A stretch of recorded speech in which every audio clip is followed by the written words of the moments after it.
Olá, pessoal. Boa tarde. Bom finzinho de tarde aí para todo mundo. Espero que vocês estejam bem, se cuidando de quem vocês amam aí nesse período difícil, né? É uma alegria muito grande estar com vocês, estar com a Rô, estar com o P aqui. Eu vou apresentar eles um pouquinho mais para frente. Então, só para dar um pouquinho de contexto, a gente sabe que criar esses mecanismos para manter a cultura da empresa viva é muito difícil, né? Presencial já é difícil e no contexto remoto é ainda mais complicado, né? Complexo. Então, a ideia de hoje é a gente compartilhar um pouquinho nesse encontro, dicas, ferramentas aplicáveis para vocês conseguirem manter essa cultura viva, mesmo num formato remoto, tá? E aí a gente conta com duas pessoas super especiais, o P, Customer Success Manager aqui na CultureWalks, né, do nosso time, e a Roberta Valésio, a Rô, gerente de Talent Experience na Wave. Seja muito bem-vindo, P, bem-vinda, Rô. Só um recadinho antes da gente começar, o webinar ele vai ser gravado, vai ser disponibilizado para vocês pelo time da Wave no e-mail que vocês incluíram aqui para acessar nosso encontro, tá bom? Então, antes de começar, eu queria apresentar um pouquinho rapidamente a Culture. Então, a Culture é uma plataforma web mobile de gestão de desempenho para as empresas, com o principal objetivo de ajudar as empresas a destravarem os potenciais das pessoas que ali trabalham, tá? Então, é uma plataforma que tem algumas ferramentas como avaliação de desempenho, metas e OKRs, feedbacks instantâneos, elogios públicos, PDI e one-on-ones. E aí, contando um pouquinho da Wave, a Wave Global é uma empresa do grupo Movile, focada em empoderar os clientes para criarem experiências valiosas para as pessoas através da tecnologia, então de recursos tecnológicos. E ela possui diversas soluções, algumas utilizando inteligência artificial e que ajudam as empresas a fortalecerem o relacionamento com seus clientes, usando os canais convencionais como SMS, WhatsApp, Apple Business Chat e Google RCS.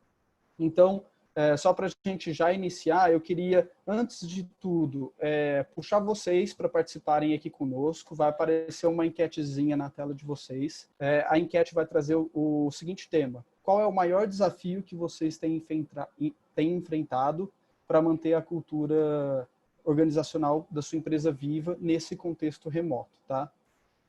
E a ideia é a gente utilizar um pouquinho dos insumos para conduzir nossa conversa.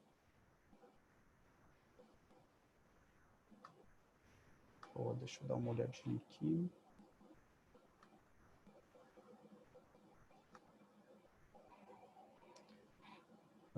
Bom, eu não estou conseguindo acessar o resultado. Se algum de vocês conseguirem me passar, não sei se vocês estão vendo, senão a gente...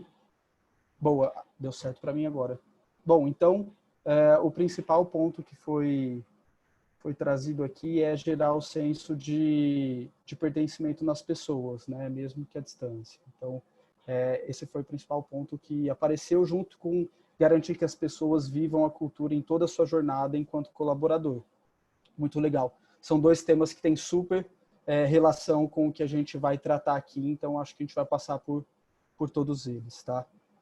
Então, para iniciar, a primeira pergunta para a Rô, eu queria puxar ela. Rô, seja bem-vinda, obrigado por compartilhar esse tempinho aqui com a gente. Eu queria entender de você como que é a cultura da Wave e o que mudou de 2019 para 2020, se você puder passar para a gente. Boa, Vitor. Obrigada aí pelo espaço para trocar. Obrigada aí pela participação de todos. Falar um pouquinho da nossa cultura. Mudou bastante coisa nesse ano de 2020, né? Acho que todos fomos surpreendidos de diversas maneiras, no contexto de trabalho ou não. E, assim, as pessoas indissociavelmente são as mesmas no trabalho e na vida pessoal, e de uma maneira ou de outra elas foram afetadas. O nosso negócio, ele se saiu ainda muito bem, apesar de todo o contexto desse ano, mas as nossas pessoas precisaram de cuidados diferentes, né? E precisam até hoje. Acho que com o tempo a gente foi adaptando algumas coisas, mas seguramente a gente teve que se adaptar porque muito da nossa cultura vivia nos nossos escritórios, né? Então a vivência nos espaços, as trocas ao vivo, nas estações de trabalho aí espalhadas pela América Latina que a gente tem, mudou bastante a percepção do que é a cultura ou não, né? Quando a gente define como é a nossa cultura, a gente tem um acrônimo para simbolizá-la, né? A gente se chama de Nerd People. A gente ressignificou a palavra nerd, então, como nerd é aquela pessoa muito apaixonada e dedicada, esforçada por algo, e não um termo ruim, Legal. pejorativo. E aí cada letrinha tem a ver com inovação, resultados, reconhecimento, foco em dados e o people de pessoas propriamente. Aham. O que a gente teve que adaptar esse ano foi a forma de fazer com que as pessoas acessassem essa cultura das suas casas. Então a gente fez uma série de iniciativas no início de transição, então live de yoga, muitas palestras, muitos conteúdos para ajudar as pessoas a se adaptarem e lidarem com a diversidade. Mas a gente mandou voucher, por exemplo, às sextas-feiras no escritório a gente tinha açaí, então a gente começou assim, a gente ficou remoto na quinta, na primeira sexta-feira a gente já mandou voucher de açaí para todo mundo, falando, a gente está de casa, mas Que a delícia. festa do açaí vai estar... o povo gostou bastante. Aham. Eu também, confesso, fico bem feliz. É lógico que a troca presencialmente é outra, mas a gente fez live musical, então toda sexta-feira a galera que toca algum instrumento, ou que canta, ou ambos se apresentando, enfim, a gente deu o nosso jeito de ter os momentos de descompressão, mas olhando de um jeito mais pragmático, assim, a gente tem uma assistente virtual que nos ajuda para algumas coisas, então, tanto para mandar Aham. recados internos, para tirar dúvida, para mandar o voucher do açaí, para trazer dados para a gente tomar decisão, fez bastante diferença, né? A gente tem uma cultura de encarar os fatos, de dar feedback, de trocar, então a gente conseguiu se adaptar porque as pessoas também foram nos dizendo o que elas queriam e como que a gente poderia seguir. Então, muitas adaptações, mas acreditamos que estamos saindo muito bem, assim, pelos resultados, inclusive. Muito sensacional. Então, eu queria reforçar esse ponto que você trouxe, da própria companhia perceber o momento, né, atual e trabalhar já colhendo os feedbacks das pessoas que ali convivem, né? Então, ter esse senso de urgência, com certeza foi muito importante para vocês como negócio e para as pessoas que estão trabalhando ali também, de perceber que a empresa está olhando para isso com um senso de urgência, né? Muito bacana. Eu queria trazer para o Pedro um pouquinho dos principais desafios relacionados ao contexto remoto, né? A gente sabe que um dos grandes é relacionado ao alinhamento, e aí eu queria saber sobre as suas experiências, tanto na Culture quanto com os clientes da Culture, né? Como a gente consegue garantir que as pessoas estão remando para o mesmo lado e que todos têm clareza de que estão fazendo o que deveriam estar fazendo, né? Boa. Bom dia, bom pessoal, boa noite. Meu nome é Pedro, é um prazer enorme estar aqui com vocês para compartilhar um pouquinho também da nossa experiência, falar sobre cultura, que é um assunto muito importante, às vezes um pouco menosprezado. Na verdade, ele muitas vezes é bastante menosprezado, né? Mas aí tem um reflexo muito grande, inclusive nos resultados, né, da própria empresa.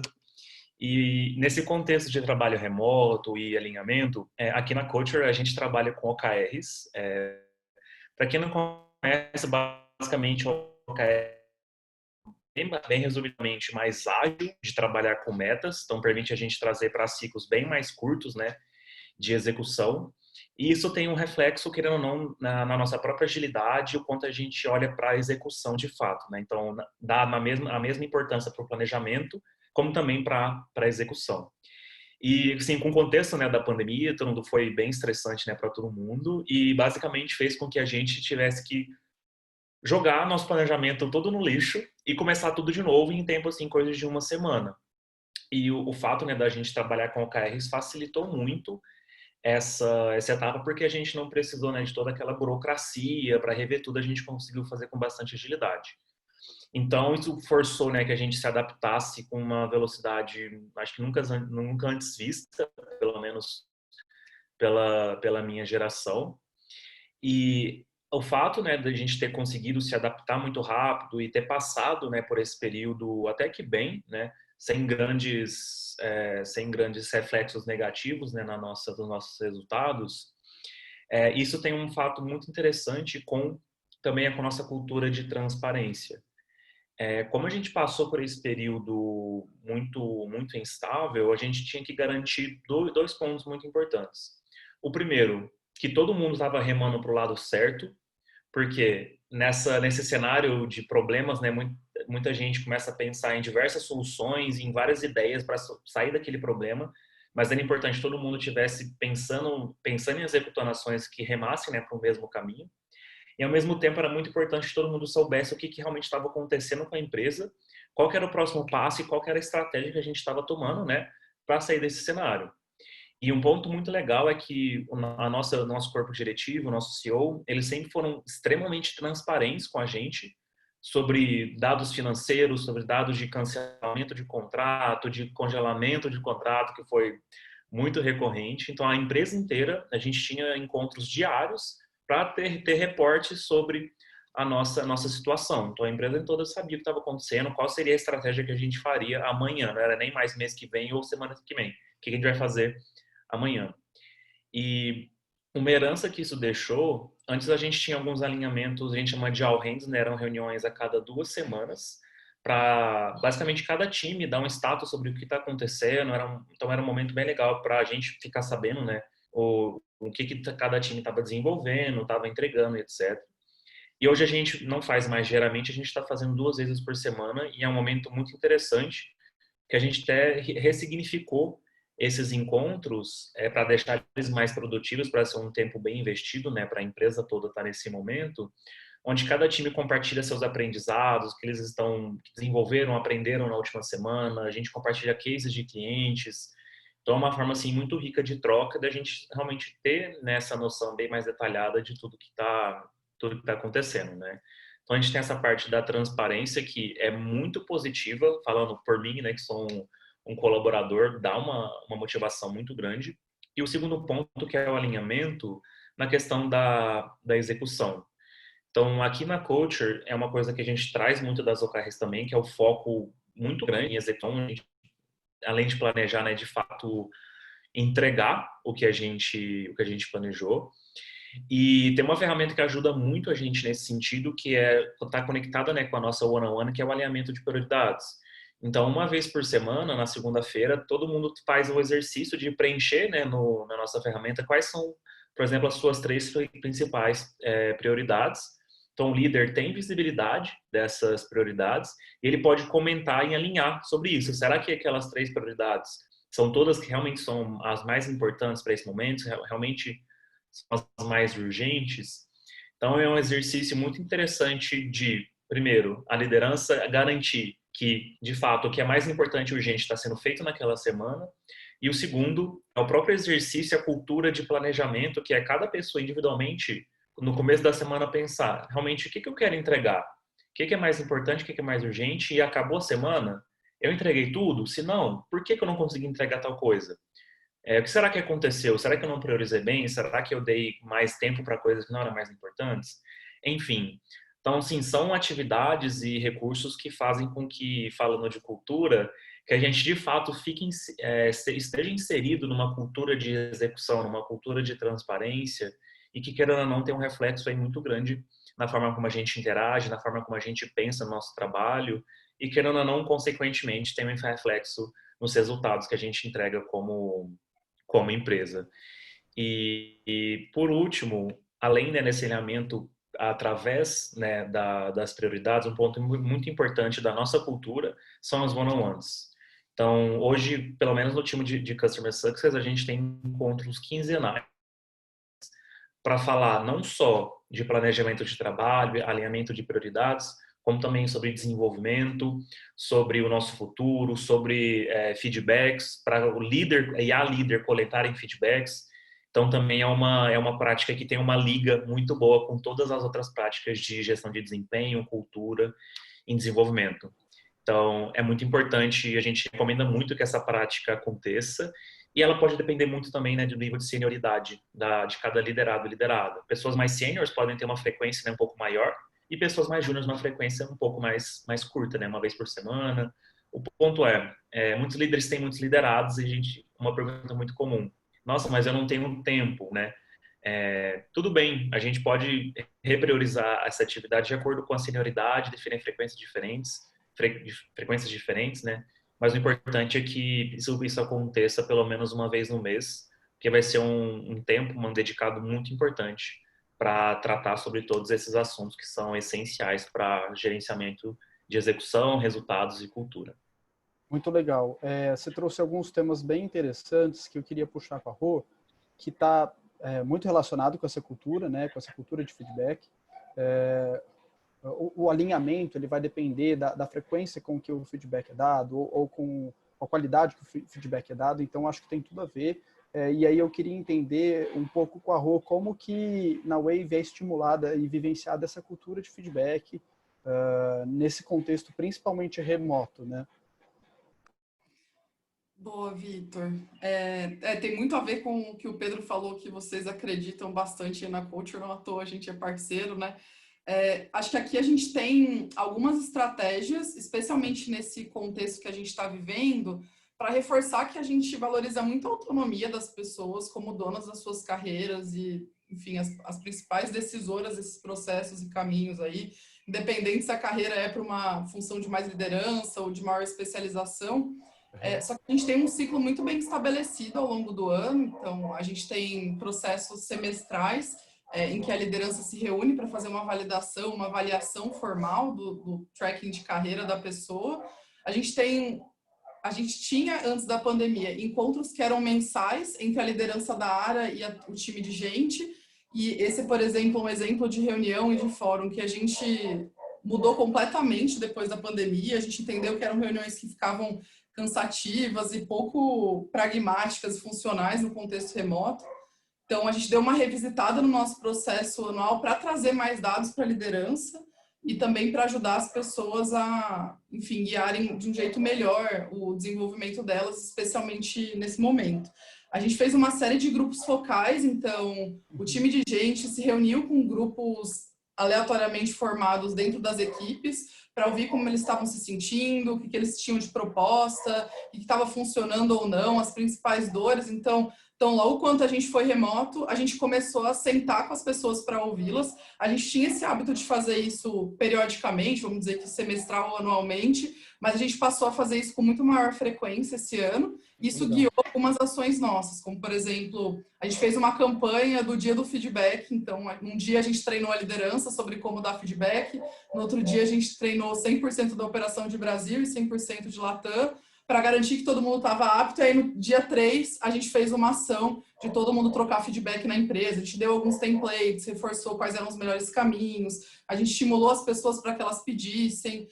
A gente já tem o hábito de fazer alguma reciclagem, por exemplo, sobre como conduzir uma boa one-on-one, como fazer aquele encontro entre líder e liderado, mentor e mentorado, e por aí vai. A gente fez, por exemplo, um guia extra esse ano. Então, a gente fez um guia com uma série de vídeos, mas também tem texto, também tem vários formatos de acordo com o gosto de quem está buscando esse auxílio.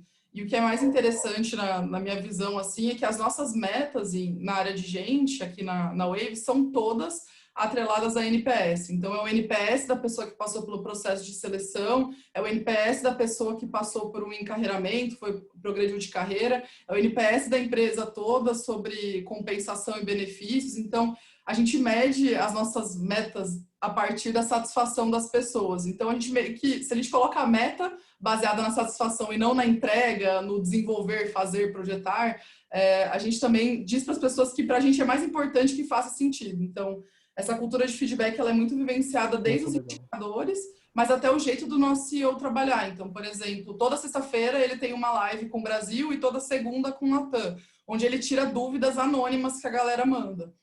Acho que o agir pelo exemplo faz muita diferença também. Então, a comunicação sendo frequente e próxima, tanto da liderança como da área de gente, garante que a gente tem medido e estimulado essa cultura de feedback, mesmo no contexto que a gente está. E uma coisa que é interessante, por exemplo, é que a gente tem as pesquisas que geram dashboards e planos de ações mais longos, mas a gente faz termômetros semanais e frequentes com as pessoas para saber como elas estão. A gente também olha os indicadores de quantos one-on-ones foram registrados, como que as pessoas estão dizendo que está funcionando ou não. Se a gente vê que o termômetro ali dá uma mudada, a gente faz alguma comunicação direcionada para garantir que isso está funcionando.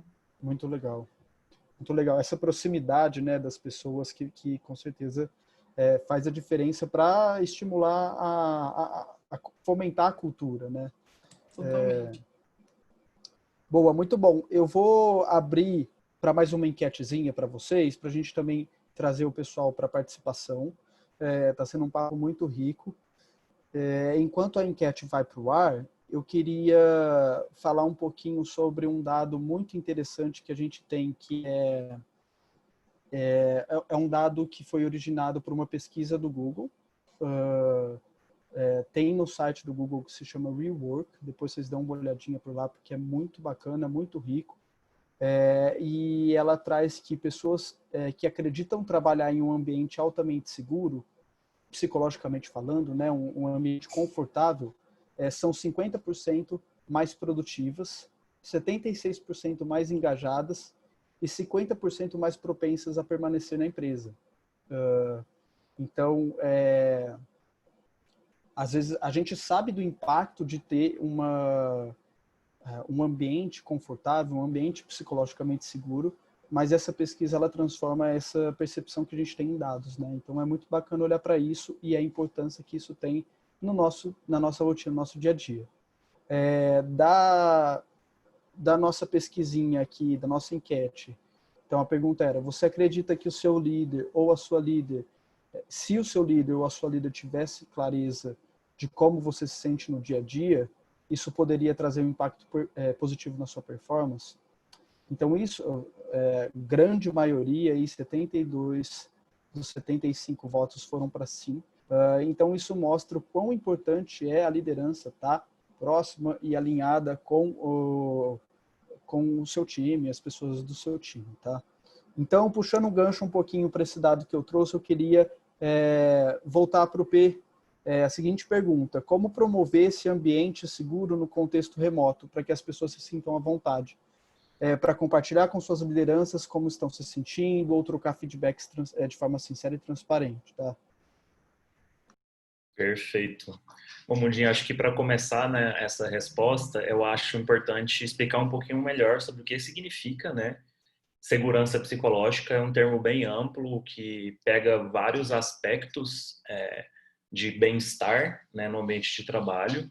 Mas, assim, bem resumidamente, uma empresa que tem segurança psicológica é uma empresa que consegue promover uma cultura, né, trabalhar com uma cultura onde as pessoas têm a liberdade de propor ideias, se arriscar, tentar, errar, e que principalmente, tomando o foco, né, da resposta, é um ambiente onde as pessoas elas têm a liberdade e a segurança de compartilhar o que elas realmente pensam, como elas realmente estão se sentindo, sem medo de, por exemplo, ter julgamentos, represálias, serem punidas de alguma forma, mesmo de forma passiva-agressiva, ao terem, né, compartilhado esses sentimentos e esses pensamentos. Então, esse aspecto, ele é tão importante. Hoje, a gente sabe que grande parte, se não quase a totalidade das invenções e inovações que a gente tem hoje na sociedade vieram de experimentos, que são basicamente tentativas e erros.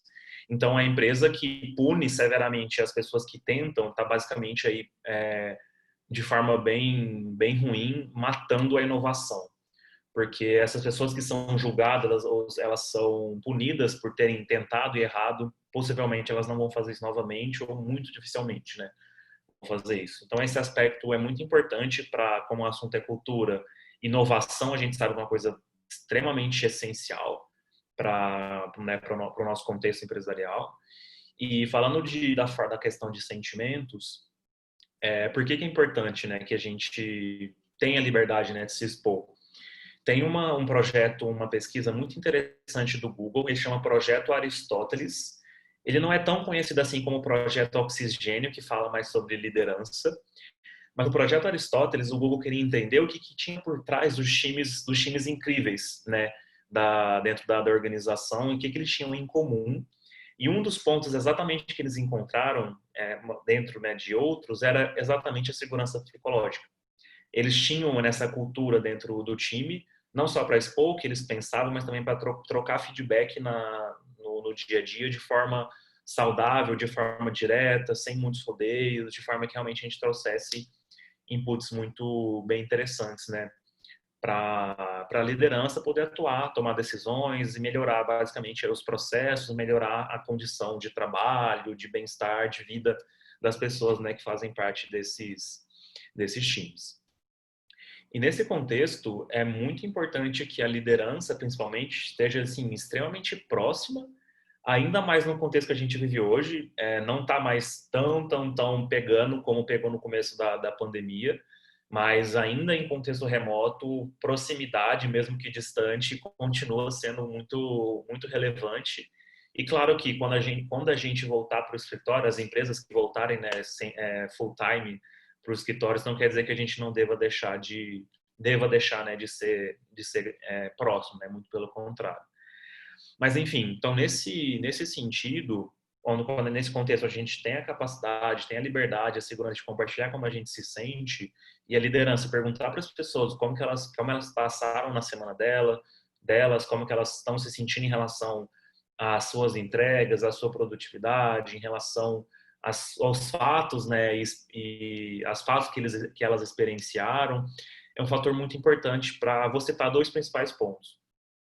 O primeiro, que é como posso dizer, a satisfação que é de ser ouvido, de saber que uma pessoa do outro lado se importa genuinamente com você, que você não é somente ali um número, uma carteira de trabalho que está entregando resultado para a empresa, você é um ser humano, e saber que a sua liderança se importa com o que você sente, independente só de resultado, né? Então, isso é um ponto muito legal, de você estar num lugar que você gostaria, né, de estar. E um segundo ponto, que além dessa questão da motivação, é que muitos sentimentos negativos, eles não são gerados só por experiências pessoais.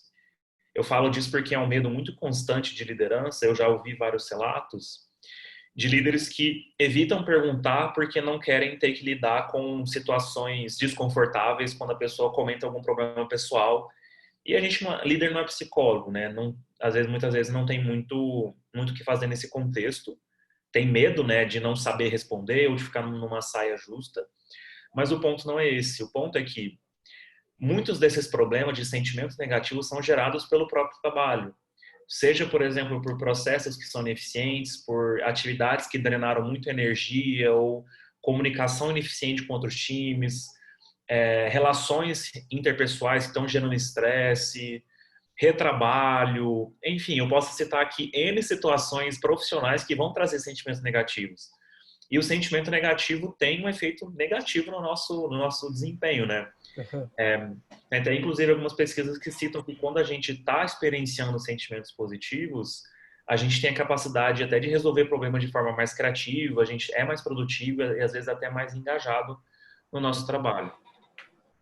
E um ponto muito interessante disso é que a gente consegue, né, medir, como vocês falaram, né, de dados, até pelas nossas próprias ferramentas, coletar esse sentimento toda semana.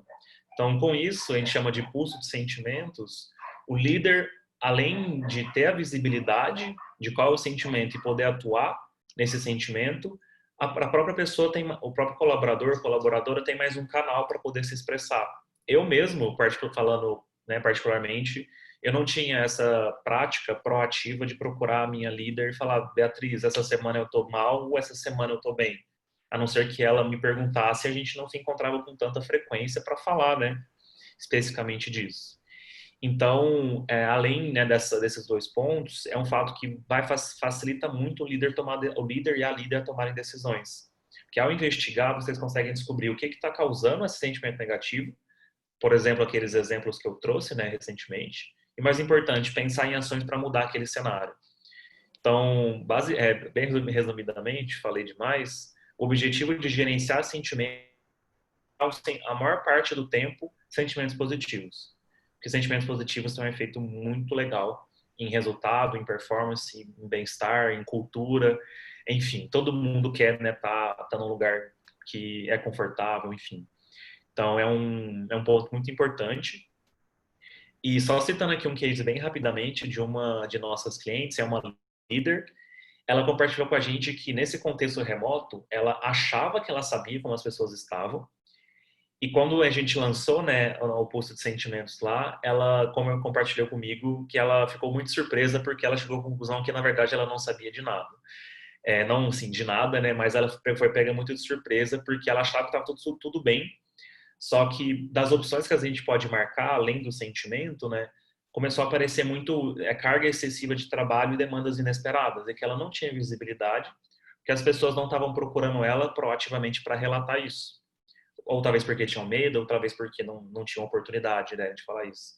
E a partir disso, como eles são uma empresa ela é muito voltada para dados, ela conseguiu mostrar uma tendência até aprovar novas contratações para a área dela, algumas movimentações, promoções, resolver muitos problemas que antes ela estava míope, né, nesse sentido.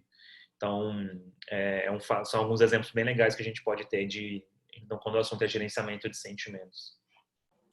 Boa, só para complementar um pouco com a minha percepção também, você trouxe aqui o ponto do sentimento e tem um ganho muito bacana, na minha visão, que é a própria pessoa se propor a refletir como foi a semana dela, né? Você trouxe isso, mas eu acho que isso falando no Vitor como indivíduo, eu senti um ganho muito bacana que semanalmente eu me proponho a refletir de como foi aquela minha semana. E essa reflexão ela acaba gerando possíveis mudanças na forma como eu lido com o trabalho, ou possíveis mudanças na forma como eu vou gerir a minha rotina na próxima semana.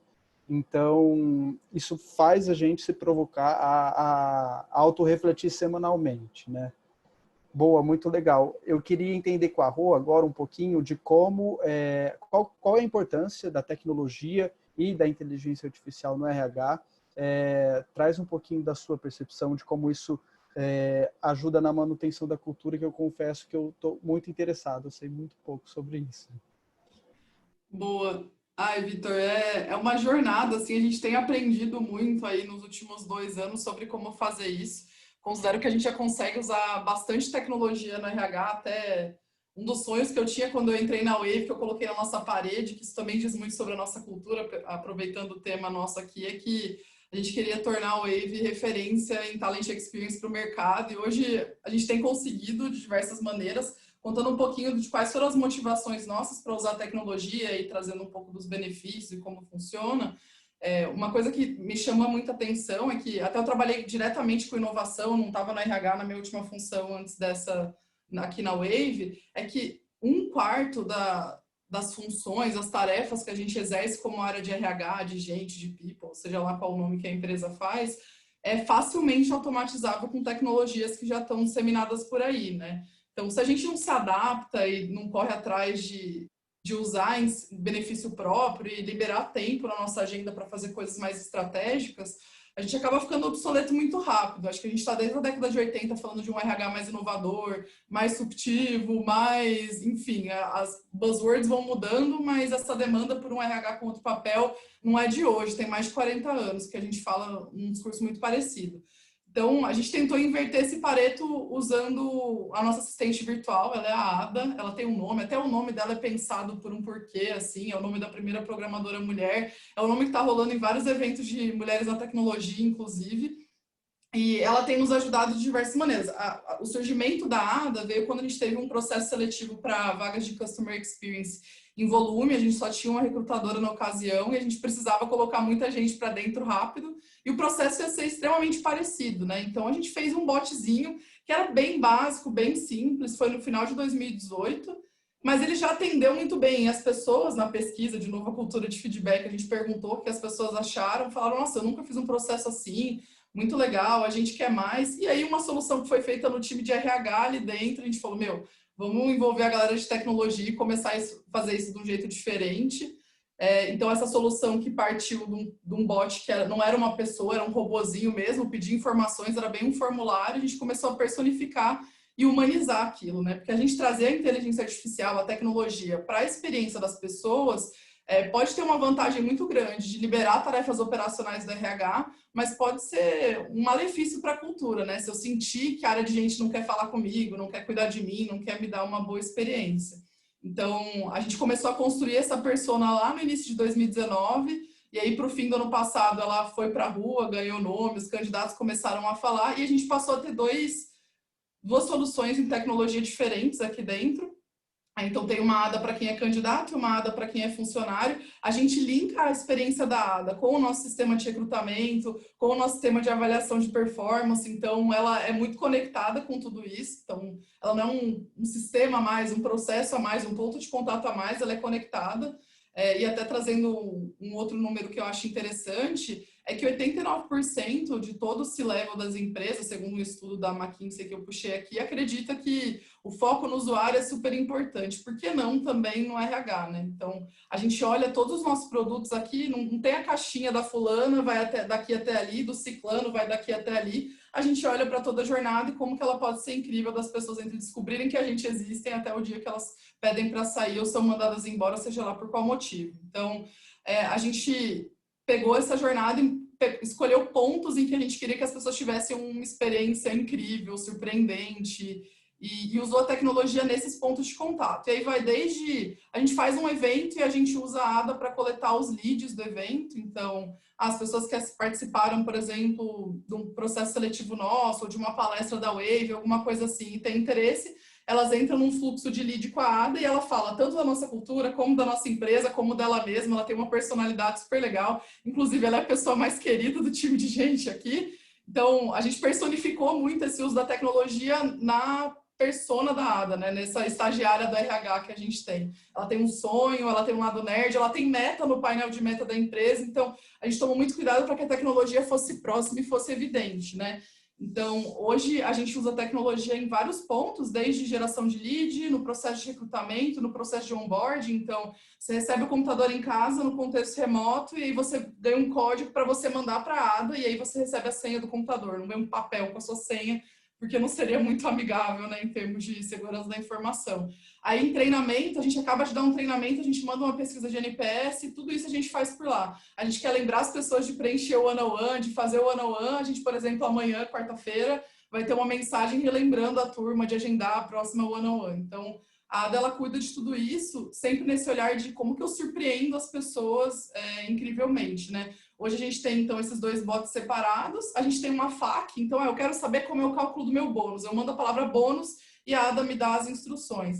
Aí eu quero achar algum benefício, eu mando o benefício ou o nome do benefício e ela me responde, mas ela também interage. Então, coisas tipo, a gente manda, ai, te amo, Ada. As pessoas mandam muito te amo pra Ada, é uma das coisas que mais tem repetição. Aí ela manda um coraçãozinho azul, ela responde, ela interage, é super legal. Então, no nosso caso, a gente acha bacana porque a gente tem soluções completas de inteligência artificial na Wave, então como que eu faço as pessoas aqui dentro sentirem o nosso negócio, né? Eu já trabalhei em outras empresas que faziam isso muito bem, mas quando é uma empresa de tech, é mais difícil você fazer a pessoa sentir, vibrar, especialmente quando a gente tem um negócio muito mais B2B, né? Hoje, com a tecnologia, com a inteligência artificial, a gente tem uma grande vantagem de ter dados em tempo real. Então, eu obtenho muita informação, coleto muita coisa com as pessoas com velocidade. Então, seja lá quais as ferramentas, a gente sempre tem a mentalidade de gerar muitos dados. Eu consigo gerar uma proximidade intensa com meus colaboradores, que com um BP, não seria possível, porque a ADA ela trabalha 24/7, por exemplo. A gente tem as ferramentas disponíveis o tempo todo, então eu não preciso ir até a mesa de alguém ou pedir ajuda, um bate-papo com o BP. Eu tenho os materiais prontos e a pessoa consegue ter mais autonomia para resolver as coisas. E tem um reforço das práticas físicas também no contexto remoto, né? Então, além das vantagens mais duras, né, mais pragmáticas dos dados e de liberar tempo nosso, a gente consegue trazer a experiência, por exemplo, do açaí que eu trouxe anteriormente. Eu consigo mandar o voucher para a pessoa e aí ela vive isso daí. Além dos processos seletivos terem também esse efeito wow, né? Porque a pessoa vivencia a inovação, ela sente a inovação em todo o processo dela, né? Não só na solução do negócio, mas na experiência em ser desenvolvida e encarreirar. Então, o automatizar a jornada, eu acho que é uma questão de sobrevivência para a área de RH. Se a gente não automatizar, não vai liberar tempo para a gente fazer o que é importante, até para falar de empregabilidade de profissionais de RH e papel da liderança. A gente tem que estar discutindo o shape do time, como que está o clima, o que é prioridade, direcionando as pessoas. Se a gente ficar gastando tempo fazendo burocra, primeiro que a gente não se desenvolve, porque, né, somos também pessoas que estão querendo se desenvolver, e, enfim, olhando para o futuro, eu acho que é o melhor caminho para nossa empregabilidade e sucesso também, né? Caramba, que sensacional. Nossa, descobri bastante coisa. Uma dúvida, não está aqui, mas eu queria entender com você, fiquei tão interessado que eu quero entender. Como que foi esse processo de conseguir sustentar a necessidade da ADA? Lá no início, em 2018, vocês fizeram um primeiro teste, validaram esse teste de uma forma bem simples. E como que foi isso? Vocês têm uma pessoa dentro do RH que toca isso? Ou vocês precisaram mostrar as vantagens de ter esse programa dentro do RH para o time de tecnologia e puxar algum recurso? Como que foi essa jornada de construção? Acho que foram processos paralelos. A gente tem uma pessoa que é desenvolvedora no time de gente, que já foi um movimento disruptivo que a gente buscou fazer no ano passado. A gente tinha uma vaga de recrutamento, a gente encontrou uma pessoa que queria se desenvolver em recrutamento, que já era desenvolvedora, e aí a gente começou a fazer esse movimento e deu muito certo. Então, os primeiros pilotos, eles foram muito dentro de casa, mas essa pessoa teve muito suporte do time de tecnologia. Então, mentorando, orientando, ajudando a resolver alguns bugs que, eventualmente, ela não teria autonomia para fazer. E a gente foi construindo ela a muitas mãos. Então, até escolher qual que seria a cara da persona, a gente fez pesquisa com a empresa inteira. Então, de novo, a fissura por pegar feedback e entrevistar as pessoas. Então, a gente entrevistou muita gente para construir a persona. A gente rodou num processo seletivo de jovem aprendiz. De novo, a gente estava crescendo muito rápido, precisava de um programa de jovem aprendiz para um curto período de tempo, e aí a gente fez o processo seletivo inteiro dentro da ADA. Então, ela coletou perguntas de matemática, a galera respondeu redação, tudo pelo WhatsApp. A gente estava também falando muito de diversidade e inclusão, a gente não queria que as pessoas não pudessem participar porque elas não tivessem como se deslocar até o escritório, ou não tivessem um computador, elas não seriam prejudicadas. A gente precisa também trazer uma pessoa que morava super longe do escritório para fazer uma entrevista de meia hora, então tudo usando muito tecnologia até nessas coisas, e aí a gente começou a trazer uns NPS muito altos das experiências que envolviam a ADA. E por outro lado, dentro de casa, quando as pessoas vinham perguntar pra gente alguma coisa que era muito operacional e repetitiva, a gente falava, já perguntou pra ADA? Aí a pessoa voltava e ia perguntar para a Ada. E se não tivesse a resposta, ela vinha insistir com a gente. Aí, eventualmente, falava, você mandou perguntar para a Ada, ela não respondeu. Aí, beleza, agora você me avisa que eu vou melhorar. Então, é um processo de melhoria constante, assim. Então, por exemplo, esse mês que a gente está fazendo um mês de one-on-one e feedback, que a gente está querendo melhorar os PDIs das pessoas, a gente pegou amostralmente os PDIs e viu que estava com oportunidade de desenvolver, a gente manda, por exemplo, amanhã tem a dica de como conduzir uma boa one-on-one. Na semana que vem tem como montar um PDI, aí como aprimorar um PDI, como acompanhar um PDI. A gente manda a dica e remete a pessoa para a ferramenta onde elas vão acompanhar, monitorar, preencher. Então, foi um processo que envolveu muitas mãos, sabe, Vitor? Muito legal. Muito legal. Boa. E aí eu queria passar para o P, para a gente já ir puxando para o final. Tá boa a conversa demais, nem vi passar. Mas depois eu te pergunto mais sobre a ADA. P, eu queria saber um pouquinho sobre formas de reconhecer as pessoas, tá? Então eu queria entender com você, por exemplo, quais são as formas nesse cenário de crise para a gente conseguir reconhecer as pessoas dentro de casa, né? Então, se você tem alguma sugestão ou alguma boa prática que é feita ou na culture ou nos clientes também, de como são feitas essas ações de reconhecimento. E se dá para continuar reconhecendo as pessoas de outra forma. Como lidar com essa questão do reconhecimento no contexto remoto. Então, para começar também essa resposta, hoje a gente sabe que uma das formas, né, de reconhecer alguém numa empresa é, por exemplo, a mérito, promoção, fatores ligados, né, ao financeiro. E muitas empresas, né, nesse cenário agora passaram por querendo ou não, né, por um certo tipo de corte de orçamento, né, uma repriorização disso. E muitas vezes é comum que a gente precise fazer uma revisão, né? Se não tem muito caixa disponível, como que a gente faz para motivar as pessoas e reconhecer elas, enfim, né? Qual que é a outra alternativa além da tomada de decisão financeira?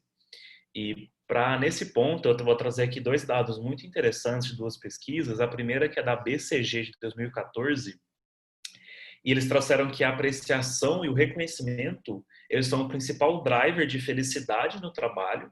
Então, está muito ligado ao nosso bem-estar, ao sentimento, né, de alegria mesmo, com satisfação com o nosso trabalho. E uma pesquisa de 2009 da McKinsey, ela trouxe que os incentivos não financeiros, como, por exemplo, o reconhecimento no trabalho, ele tem mais impacto na motivação do que o bônus de dinheiro em si. Então, tem como motivar, tem como reconhecer sem ser com dinheiro? Tem. Inclusive, muitas vezes é até mais eficaz do que o próprio mérito, quando a gente foca, né, somente no mérito. Se for reconhecimento, o elogio, junto com uma decisão, melhor ainda, né? Mas também tem outras formas de fazer. E por que que isso é importante, né, num contexto, falando como o nosso assunto é cultura, por que que isso é importante além, né, da motivação da pessoa, né, que está tendo esse reconhecimento? Então, um primeiro ponto é que quando a gente fala de cultura, super resumidamente, cultura é um conjunto de comportamentos e crenças que as pessoas têm, né, e que essas pessoas fazem parte de uma organização. E querendo ou não, essas crenças individuais começam a se tornar coletivas e isso passa a definir a cultura de uma empresa, que é algo vivo, né? É uma empresa que foi fundada, ela tem uma definição de cultura, de valores dos sócios, né, do fundador, da fundadora, e depois de 5, 10 anos, muito possivelmente essa cultura vai ser diferente, vai ser diferente. As donas e os donos, né, eles vão ter uma mentalidade do que eles esperam para aquela organização, mas cada pessoa nova que entra, ela agrega uma visão diferente, ela agrega uma experiência, ela agrega uma vivência, que isso vai moldando, né, a cultura, e por isso que ela é viva, ela está em constante mutação. Claro que se não houver controle, se não houver nenhum tipo de trabalho nesse sentido, o que acontece? As empresas, a cultura das empresas, elas se distanciam muito do ideal e viram algo que muitas vezes as e os CEOs nem reconhecem mais a própria empresa que eles fundaram, do lado, né, negativo da história. Então, aí que vem a importância do reconhecimento além da motivação. É uma das formas de trabalhar, de fazer com que a organização, a cultura idealizada permaneça viva, que é reconhecendo e apontando, evidenciando aqueles comportamentos que são os esperados, aqueles comportamentos que estão de acordo com com os valores, né, da empresa, e que basicamente aí são hipóteses de que as pessoas que tiverem aqueles comportamentos, elas vão garantir tanto um bom ambiente profissional como também melhores resultados, né? Por isso que os valores existem, por isso que os comportamentos derivados dos valores existem. E melhor ainda, quando esse tipo de reconhecimento é público. Isso a gente consegue fazer, né, através de um dos nossos produtos, que é o Mural de Elogios, que é um mural de elogios público, onde todo mundo que é reconhecido, não só a própria pessoa, né, tem aquela motivação individual de estar sendo reconhecido na frente de outras pessoas, como também qualquer pessoa, todo o restante do time, consegue ver e acompanhar quem está sendo reconhecido e reconhecida e quais são esses comportamentos que estão sendo evidenciados. Então, isso garante que, ou não vou falar garante, mas aumentam em muito as chances de que eu estou sendo reconhecido por um comportamento que as outras pessoas consideraram positivo, que eu, como posso falar, que eu tenha mais comportamentos nesse sentido, né, que eu repita essa atitude e que as outras pessoas possam olhar aquele tipo de atitude e se espelhar e, por exemplo, até agir da mesma forma. Até um ponto que é uma experiência pessoal, eu vim de uma outra empresa que não tinha muito essa cultura muito viva de reconhecimento público, de feedback, etc. Então, quando eu entrei na coaching, foi assim, um mundo completamente novo, né? Eu não estava acostumado. E quando eu entrei, eu brinco que eu era um rato do mural de elogios, porque todo dia eu estava lá acompanhando quem estava sendo reconhecido e por que essa pessoa estava sendo reconhecida. E o engraçado disso é que eu consegui me adaptar 1000 vezes mais rápido aqui na Culture do que em outras experiências que eu tive, porque eu pude utilizar aquilo como inspiração para os meus próprios comportamentos e até me aproximar das pessoas que estavam sendo reconhecidas, conversar com essas pessoas, pedir dicas, entender, né, o que ela fez de legal, enfim. Então, é também uma atividade muito legal que permite esse tipo, né, de replicação. E mais legal ainda é que a gente, nesse reconhecimento, a gente consegue conectar ele com um dos valores da empresa. Então, é uma das formas da gente tirar os valores a gente fala tirar da parede, que sei lá, tem comunicação, tem ética, que geralmente fica lá grudado em algum lugar e a gente não vê muita aplicação prática, né? Mas quando a gente conecta um valor da empresa a um comportamento que aconteceu, que a gente fala, né, qual foi o contexto, qual foi a consequência desse comportamento, isso permite que todo mundo na empresa consiga saber como que é de fato viver essa cultura. Como que eu posso, né, praticar ela, quem que está sendo reconhecido por isso. Então, assim, resumindo, né, por todos esses pontos, eu acredito muito que uma cultura de reconhecimento público é uma das melhores formas de manter a cultura viva. E principalmente garantir com que essa cultura, como ela é viva, que ela está caminhando para o lugar certo. Que ela não se distancie dos ideais da empresa que, quando a gente vê, não só as CEOs, né, e os CEOs tenham isso, mas o próprio RH também pode passar por essa experiência. E aí um trabalho de mudar a cultura, a Roberta vai saber muito bem, até melhor que eu, é muito difícil. Talvez eu acho que é um dos trabalhos mais difíceis que o RH tem, é mudar a cultura de uma empresa. É impossível? Não. Dá muito trabalho, mas dá para fazer. É um trabalho de formiguinha, extremamente lento. Então, assim, o quanto antes vocês como RHs, vocês como líderes, vocês trabalharem esses pontos de cultura, de reconhecimento, menor vão ser as chances de vocês terem que ter esse trabalhão depois de ter que mudar um cenário que fugiu completamente do controle. Boa, muito legal. Bom, pessoal, passou rápido. Eu queria comunicar que a gente vai entrar para uma sessão, para um momento de perguntas, tá? Então, eu vou compartilhar um pouquinho, tanto com a Rô quanto com o P, as perguntas que apareceram aqui no nosso Q&A. Antes da gente iniciar essa sessão, pode ser que para a gente responder as perguntas a gente passe um pouquinho das 7 horas. Então, se vocês puderem ficar até 7, 7h05, será ótimo contar com a participação de vocês. Se não, o nosso webinar, nosso encontro está sendo gravado, vai ser disponibilizado para vocês por e-mail, como eu tinha dito no início, e também as perguntas que ficarem eventualmente sem resposta, ou que a gente precisar responder em um outro momento, elas vão ser respondidas por e-mail, tá bem? Bom, então vamos lá.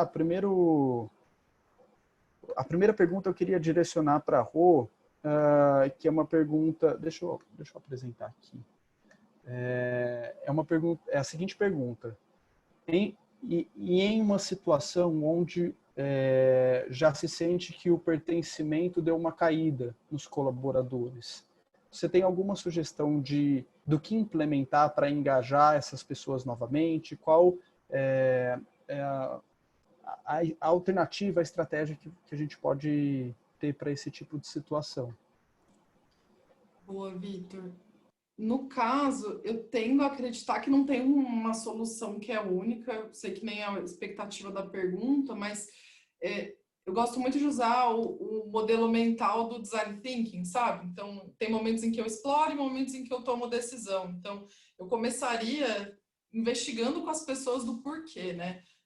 Antes disso, eu partiria de algum dado para saber que isso é uma realidade, porque às vezes é uma percepção de poucas pessoas, às vezes é uma percepção própria de quem está tomando essa decisão, mas se você investigou e entendeu que esse é um problema real, passar por um momento de sentar com as pessoas e ouvir o que elas sentem, o que elas acreditam, o que as mantém trabalhando na empresa, o que as mantém apaixonadas ou o que as fez deixar de gostar, e aí assumir um diálogo aberto de, olha, a gente está querendo atingir esses pontos aqui, tratar essas dores, me conta o que você está sentindo, acreditando, porque a gente vai resolver isso junto. Então, dificilmente a solução sai da liderança ou da área de gente, essa solução geralmente é feita em conjunto, assim, entendendo as percepções e aí traçando um plano. Geralmente as melhores ideias vem dos próprios funcionários, colaboradores, seja lá qual termo que a empresa prefere usar. Então, sentar e ouvir as pessoas para investigar é o passo 1, e geralmente dessas conversas, ser bem planejadas, com um roteirinho legal, para não virar só o muro das lamentações, né? Você vai para as entrevistas e para os bate-papos com um propósito, geralmente as próprias pessoas têm sugestão. Eu sinto falta de treinamento assim, eu sinto falta de um espaço assado. Eu acredito que, poxa, se a gente tivesse um momento na semana em que a gente discutisse tal tema, seria legal. se o líder ou a líder tal falasse disso ou daquilo, seria bom. Então, às vezes a dor costuma vir já com alguma proposta, aí a gente adapta com o cronograma da empresa, com as prioridades, com a estratégia, mas acho que pode ser um bom caminho. Muito legal. Ótimo, obrigado, Rô. Agora para o P, a pergunta é relacionada ao líder, tá? Então, muitas vezes o líder recebe esse feedback. O time tem que lidar com demandas diversas e que mudam o tempo todo. Em muitas situações, isso pode ser algo além do controle do líder, que faz parte do cenário. Nesse caso, como vocês sugerem o feedback do líder ao time que trouxe essa percepção? Deixa eu colocar live também. Da Olivia pergunta. Obrigado, Olivia. Boa. Oi, Olivia. Eu acho que nessa questão a gente tem que analisar dois pontos. O primeiro né, das demandas diversas é importante, assim, como o líder, garantir que a gente não está querendo abraçar o mundo ou priorizar e despriorizar coisas a todo momento.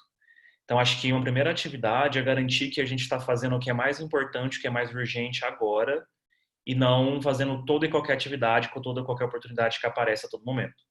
Porque, assim, ideia, eu falo isso porque eu sou uma pessoa que tinha muitas ideias, mas pouca execução há um tempo atrás.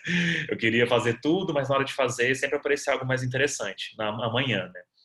Então, o exercício de priorização é extremamente importante. Essas demandas que apareceram agora realmente é urgente e importante? Vale a pena repriorizar tempo para atacar isso? Porque, querendo ou não, a gente não consegue fazer tudo. Nossos esforços, nossos recursos de tempo e de braços também, né?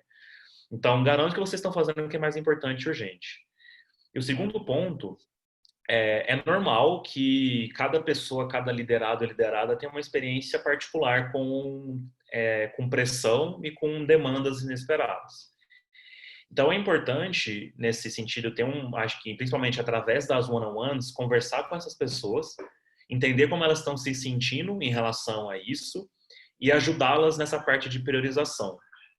Eu vou repetir a parte de priorização porque vocês não vão conseguir fazer tudo.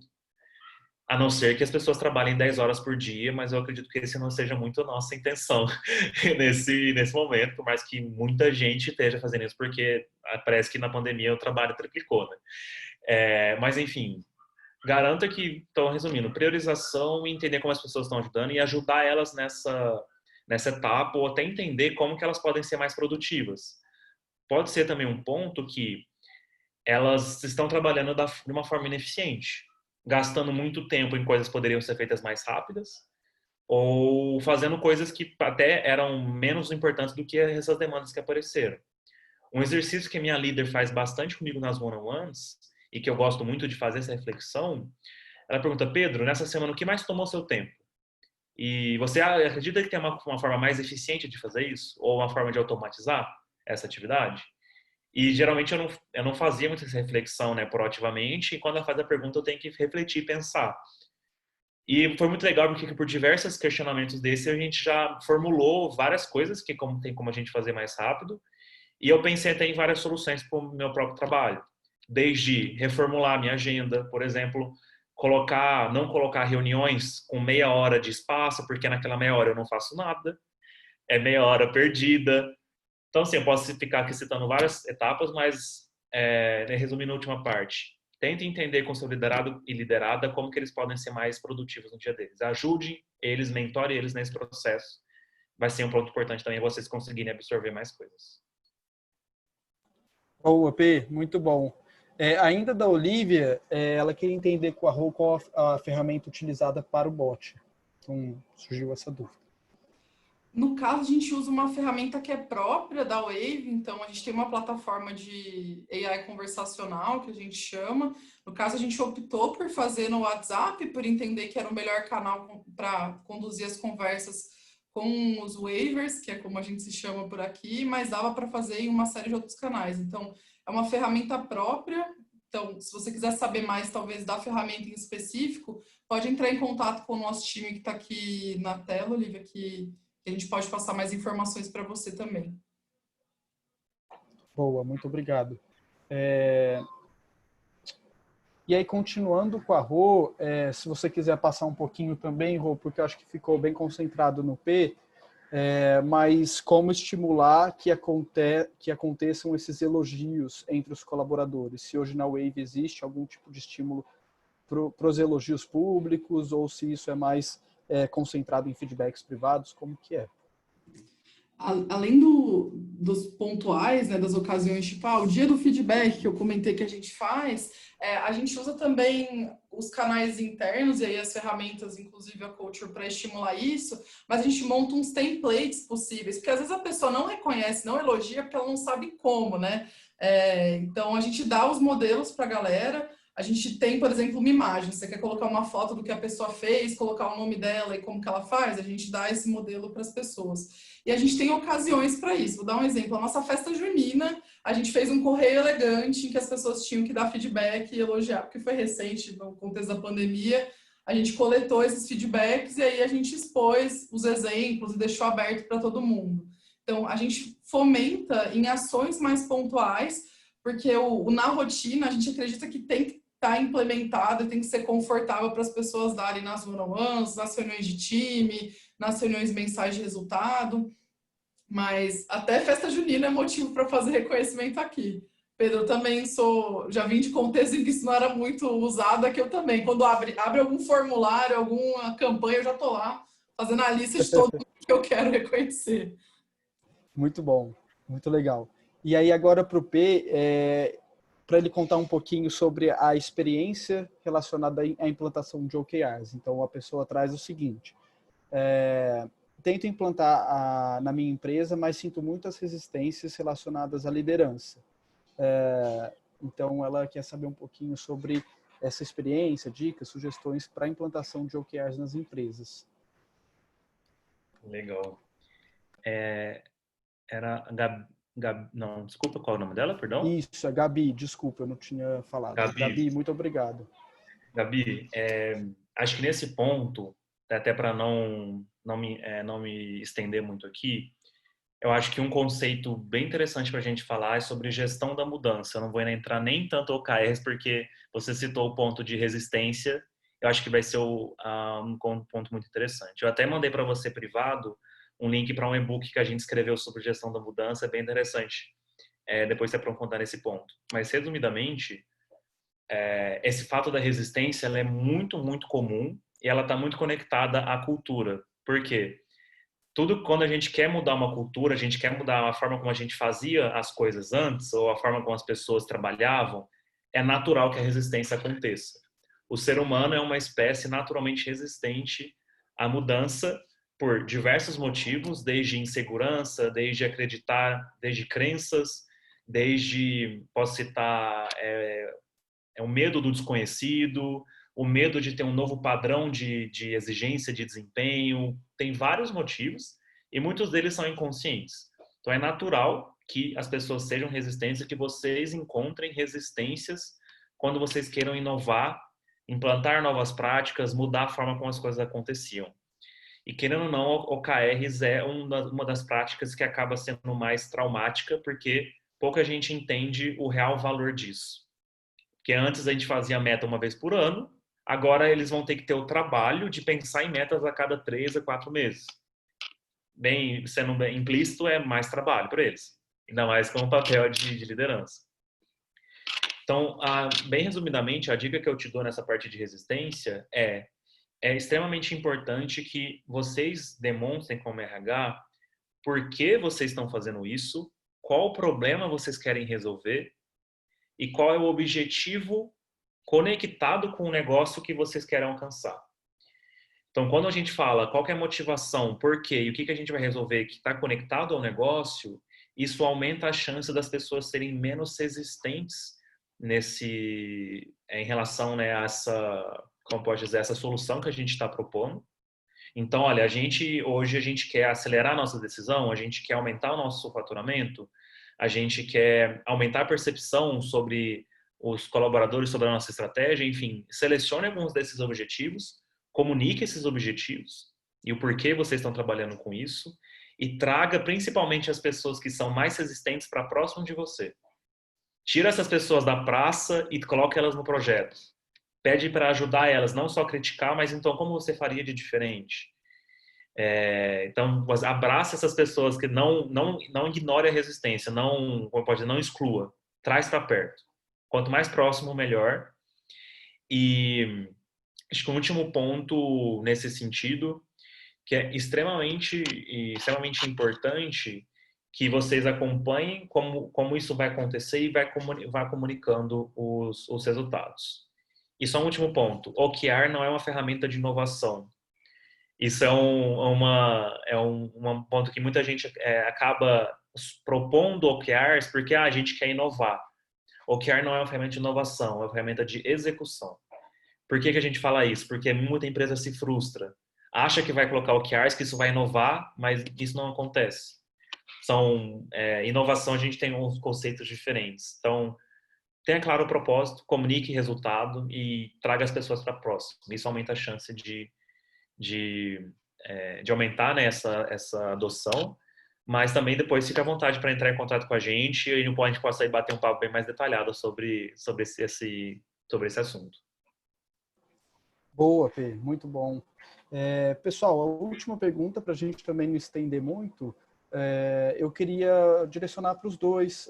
Como só tem mais uma pergunta, se vocês puderem compartilhar, fiquem à vontade, tá? Então é o seguinte, deixa eu publicar aqui, gostaria de saber sobre a questão de reconhecimento em momento da empresa que não tem caixa. O papel do líder e a gestão da empresa como um todo é fundamental para motivar o colaborador, acredito, né? O que fazer para deixar acesa essa satisfação de trabalhar na área e na empresa? Vou comentar aqui então, Pedro, já que a bola tá pingando aqui. Eu acho que eu já vivi momentos diferentes, assim, tanto na Wave quanto em outras empresas, de ter caixa zero, não ter grana para reconhecimento ou ter. Então, é lógico que a gente se adapta. A gente passou por uma crise, a gente não sabia como ia estar, a gente deu uma segurada, isso não impediu a gente de fazer nada. Assim, no primeiro mês ali, março, que a gente ia entender como o mundo estava se movimentando, eu acho que, inclusive, é interessante você descobrir o que motiva as pessoas. A gente sempre se surpreende quando levanta umas hipóteses assim, ao fazer pesquisa, tipo, o que motiva mais a pessoa? Reconhecimento do líder ou dos pares? Eu descobri que aqui, por exemplo, em alguns times, as pessoas preferem reconhecimento dos pares do que da liderança, coisa que, por exemplo, eu não esperava. Eu sempre achava que a liderança tinha mais peso. Tem gente que o reconhecimento privado é mais valioso que o reconhecimento público. Então, de novo, vou ser a chata dos dados, né? Talvez nem seja uma questão o caixa, porque às vezes as pessoas não fazem questão. E se for, dá para se reinventar, por exemplo, cara, a gente quer trazer um parceiro externo que está na rede de networking de alguém, que vai dar um treinamento, vai conduzir um conteúdo gratuitamente e vai reconhecer quem é referência daquilo para a empresa. Custo zero, usando a rede de contato das pessoas. A gente vai fazer uma gincana interna e aí o prêmio final vai ser uma mentoria com um executivo, uma executiva super incrível que a pessoa quer muito. Dá para fazer com zero custo. Então, tem uma série de iniciativas que não demandam grana. Acho que é desafiador a gente pensar com o custo reduzido, com orçamento baixo, mas eu realmente acredito que é possível. Eu lembro muito que na primeira vez que eu fui BP, noutra empresa, a gente tinha recurso bem reduzido, bem limitado mesmo, mas a gente tinha uma mesa de ping-pong na operação. A gente fez um campeonato de ping-pong, quem ganhou no final ganhou uns copos lá que a gente tinha guardado no almoxarifado e o pessoal ficou feliz pra caramba, foi super engajado. Então, lógico que com recurso é mais fácil, mas talvez nem seja necessário para reconhecer as pessoas que são seu público-alvo. Muito legal, Rô. P, compartilha com a gente um pouquinho. Então, para não ser repetitivo e só complementar os comentários que a Roberta fez, um ponto interessante que está muito conectado, né, com a nossa própria satisfação em relação ao trabalho. Não sei se já aconteceu com você, já aconteceu comigo, onde a gente entrega algo muito legal, que a gente acha que é legal, a gente faz coisas muito legais e ninguém faz nenhum comentário. Simplesmente, ok, bola para frente. Isso é extremamente desmotivador, principalmente quando você realmente fez uma coisa muito boa e que teve um impacto muito legal, mas não tem esse reconhecimento. E então, nem tudo está conectado à promoção, a pagamento de bônus, é o próprio reconhecimento nosso como pelo nosso esforço. Alguém falar, pô, Pedro, muito bom que você fez, legal que foi a sua entrega, é uma forma da gente tá em evidência, né? Não precisa necessariamente sempre ser publicamente, mas pelo menos as pessoas que estão próximas fazerem um comentário desse tipo. Então, eu digo que é aquela energia extra que dá, né, no nosso dia de falar, putz, estão percebendo, né, as coisas legais que eu estou fazendo. Então, assim, a curto prazo, a gente relaciona, né, a importância do reconhecimento e principalmente da liderança, de demonstrar que tá vendo as coisas legais que o seu time tá fazendo.